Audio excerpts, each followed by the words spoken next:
Good morning students. आज हम discuss करेंगे आइलर्स मेथड। देखो इसके अंदर हैश इंक्लूड stdio2h। हैश हमारी प्री प्रोसेसर डायरेक्टिव्स हैं जो इंक्लूड करती है हेडर फाइल्स को, जैसे stdio.h और conio.h। उसके बाद हमने एक f नाम से फंक्शन डिक्लेयर किया है, फ्लोट टाइप का f नाम से फंक्शन, जो दो वैल्यूज़ को कंसिडर करेगा, x और y आर्ग्यूमेंट्स बोलेंगे इनको, जो किस टाइप के होंगे, फ्लोटिंग टाइप के होंगे। और ये f फंक्शन क्या रिटर्न करेगा, x प्लस वाई। मीन्स एक तरीके से जो हमें ये गिवन होता था ना, dy/dx is equals to x plus y, तो ये हमारे पास x प्लस वाई f की वैल्यू गिवन है, एक तरीके से f is equals to x plus y. Euler's method को हम डिफरेंशियल इक्वेशंस को सोल्व करने के लिए यूज़ करते हैं जब हमें इनिशियल कंडीशंस गिवन होती हैं। तो यहाँ पे एक तरीके से जब आपका f फंक्शन कॉल होगा, मीन्स f फंक्शन की वैल्यू हमें ये निकालनी है, f of x y is equals to x plus y, ये लेके चलेंगे। नेक्स्ट हमने वॉइड मेन फंक्शन को शुरू किया, जहाँ पे वॉइड हमारा रिटर्न स्टेटस को रिप्रेजेंट करता है, जो मेन फंक्शन ऑपरेटिंग सिस्टम को रिटर्न करता है। नेक्स्ट हमने कुछ वेरिएबल्स डिक्लेयर किए हैं फ्लोटिंग टाइप्स के, x h, x nought, x1, y nought and y1। उसके बाद x की वैल्यू h को और x नोट और y नोट इनको हम प्रिंट कराएंगे, मीन्स इनकी वैल्यूज़ हम एंटर करेंगे। x तो हमारे पास वो है जिस पॉइंट पे हमें अपनी डिफरेंशियल इक्वेशन की वैल्यू फाइंड आउट करनी है, h हमारे पास है विड्थ, x नोट हमारे पास है initial value, means x note consider कर लेते हैं जैसे कि हमारे पास 0 गिवन, और x नोट पे y नोट की वैल्यू जो है वो हम कंसिडर कर लेंगे y note, means x note और y नोट ये इनिशियल बाउंड्री कंडीशंस होती हैं, ये हमने ले ली। अब जब इनको प्रिंट करा रहे हैं तो इनको स्कैन भी कराएंगे। स्कैन कराने के लिए सारे हमारे फ्लोटिंग पॉइंट वेरिएबल्स थे, तो सबके लिए %f, %x, %h ये हमने यूज़ किया, % सिंबल इनके एड्रेस को रीड करने के लिए, ताकि जब हम ये वैल्यूज़ डालें तो इनकी x, h, x note, y note की वैल्यूज़ इनके एड्रेस पे जाके स्टोर हो जाए। अब हमने x1 को डिक्लेयर कर दिया x नोट के इक्वल, मीन्स यहाँ से अब हमारा क्या हो जाएगा, x1 इज इक्वल्स टू 0, क्योंकि x नोट हमने 0 ले लिया। y1 is equals to y nought है, y नोट हमने कितना लिया हुआ है 1, तो y1 हमारा 1 बन जाएगा। अब देखो इस क्वेश्चन को इसके आउटपुट के अकॉर्डिंग ही करते हैं, एक्स एच, एक्स हमारा है 1, मीन्स अब हमें इस डिफरेंशियल इक्वेशन की value at x equals to 1 पे, एट x इक्वल्स टू 1 हमें y की वैल्यू फाइंड आउट करनी है। तो x की वैल्यू हमने 1 एंटर कराई, h विड्थ जो है वो हमने 0.1 ली, means length of sub interval, x naught हमने 0 लिया हुआ है और y नोट हमने 1 लिया हुआ है। तो यहाँ पे x की वैल्यू कितनी है हमारी, x इज़ 1, x को हम 1 लेके चले हैं, और x1 कितना है 0, 0 लेस देन 1, कंडीशन सेटिस्फाई हो रही है, तो वाइल स्टेटमेंट ट्रू है तो हम इसको एग्जीक्यूट कराएंगे। तो यहाँ से हमारा क्या आ जाएगा, y1 is equals to y1 plus h f of x1 y1। y1 की वैल्यू हमारी कितनी थी, y1 हमारा था y1 is equals to y nought, और y नोट हमने लिया था 1, तो y1 की वैल्यू 1, h हम कंसिडर करके चले थे 0.1।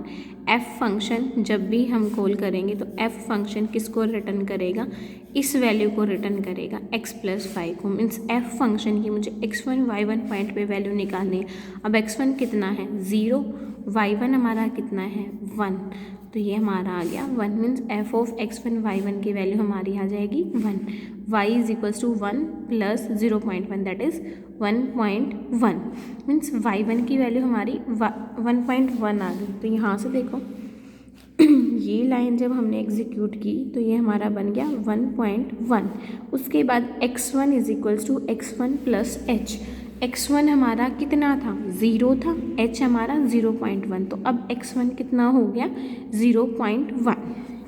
सो हमने इस स्टेप पे यहाँ लिख लेते हैं y1 की वैल्यू तो हमारी आ गई 1.1 और x1 की वैल्यू हमारी हो चुकी है 0.1। उसके बाद अब हम y1 की इस वैल्यू को प्रिंट कराएंगे और ये y1 की वैल्यू हमारी कब आई है, जब x1 हमारा 0.1 हो चुका। Print f value of y when x is equals to, means देखो y की वैल्यू प्रिंट करानी है, मीन्स y1 प्रिंट कराना है when x is equals to x1, means यहाँ पे हमारी ये वाली लाइन प्रिंट हो जाएगी। y की वैल्यू तो हमारी आ गई 1.1 और x की वैल्यू हमारी कितनी हो चुकी है 0.1।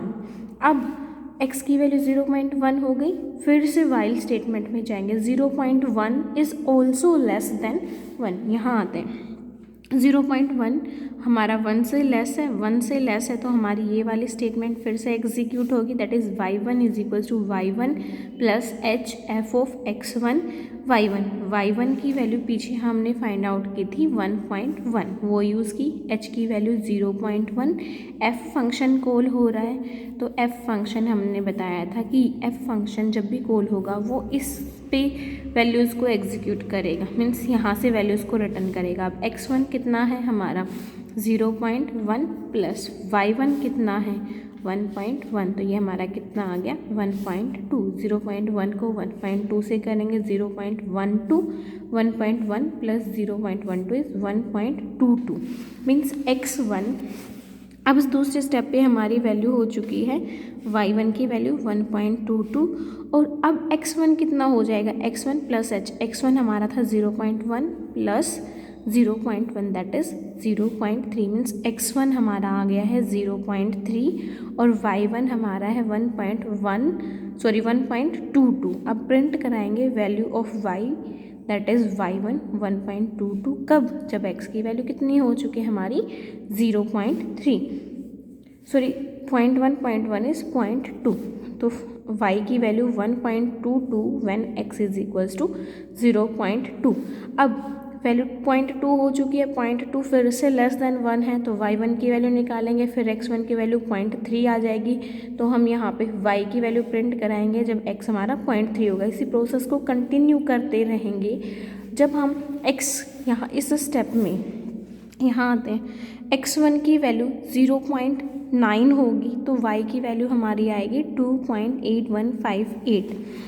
अब देखो 0.9 को हम फिर से 1 से कंपेयर करेंगे वाइल स्टेटमेंट में, तो 0.9 इज़ लेस देन 1.0, तो हमारी ये वाली स्टेटमेंट एग्जीक्यूट होगी, that is y is equal to y1 plus h f of x1 y1 की वैल्यू हमारी ये आ जाएगी, यह यूज़ कर रखे h इज़ 0.1 और f ऑफ x1 x1 हमारा है 0.9 और y1 हमारा है 2.81586 और ये हमारी x प्लस 5 था, क्योंकि f फंक्शन के बारे में हमने कहा था जब भी f फंक्शन कॉल होगा तो वो इस वैल्यू को रिटर्न करेगा। इसको सिंप्लीफाई करेंगे तो यहाँ से y1 हमारा आ जाएगा 3.187485। इसके बाद next step x1 is equals to x1 plus h, x1 हमारा 0.9 और h हमारा 0.1 तो 1.0।